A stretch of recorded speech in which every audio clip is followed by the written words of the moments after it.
outra ocasião ele entrou na sinagoga. Estava ali um homem com uma das mãos atrofiada. Alguns deles estavam procurando um motivo para acusar Jesus. Por isso observavam atentamente para ver se ele ia curá-lo no sábado. Jesus disse ao homem da mão atrofiada: levante-se e venha para o meio.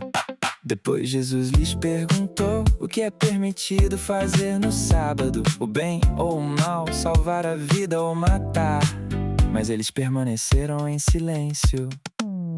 Irado, olhou para os que estavam à sua volta e, profundamente entristecido por causa dos seus corações endurecidos, disse ao homem: estenda a mão, ele a estendeu e ela foi restaurada.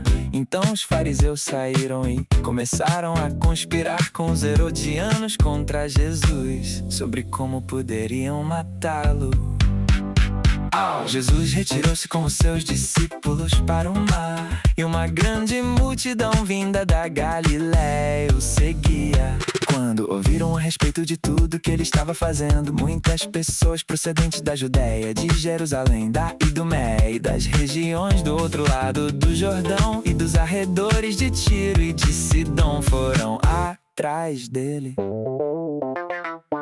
Por causa da multidão, ele disse aos discípulos que lhe preparassem um pequeno barco para evitar que o comprimissem, pois ele havia curado a muitos, de modo que os que sofriam de doenças ficavam se empurrando para conseguir tocar nele.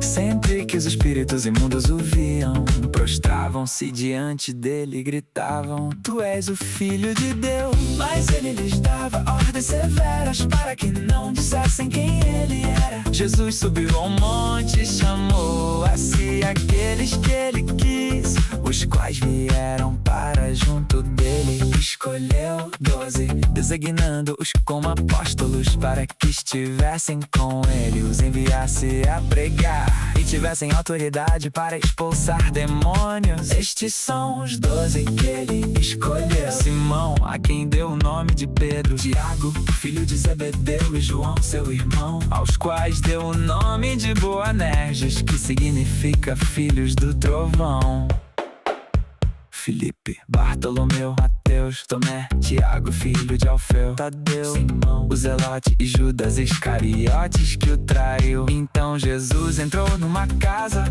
e novamente reuniu-se ali uma multidão, de modo que ele e os seus discípulos não conseguiam nem comer. Quando seus familiares ouviram falar disso, saíram para apoderar-se dele, pois diziam: ele está fora de si.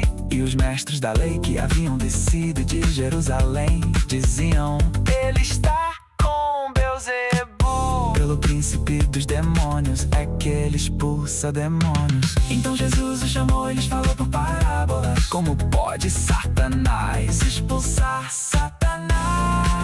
Se um reino estiver dividido contra si mesmo, não poderá subsistir. Se uma casa estiver dividida contra si mesma, também não poderá subsistir.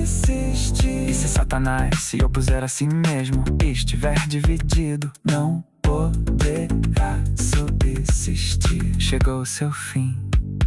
De fato, ninguém pode entrar na casa do homem forte e levar dali os seus bens, sem que antes o amarre. Só então poderá roubar a casa dele. Eu lhes asseguro que todos os pecados e blasfêmias dos homens lhes serão perdoados, mas quem blasfemar contra o Espírito Santo nunca terá perdão. É culpado de pecado eterno. Jesus falou isso porque eles estavam dizendo: ele está com um espírito imundo. Então chegaram a mãe e os irmãos de Jesus, ficando do lado de fora, mandaram alguém chamá-lo. Havia muita gente assentada ao seu redor e lhe disseram: tua mãe e teus irmãos estão lá fora e te procuram. Quem é minha mãe e quem são meus irmãos? Perguntou ele. Então olhou para os que estavam assentados ao seu redor e disse: aqui estão minha mãe e meus irmãos.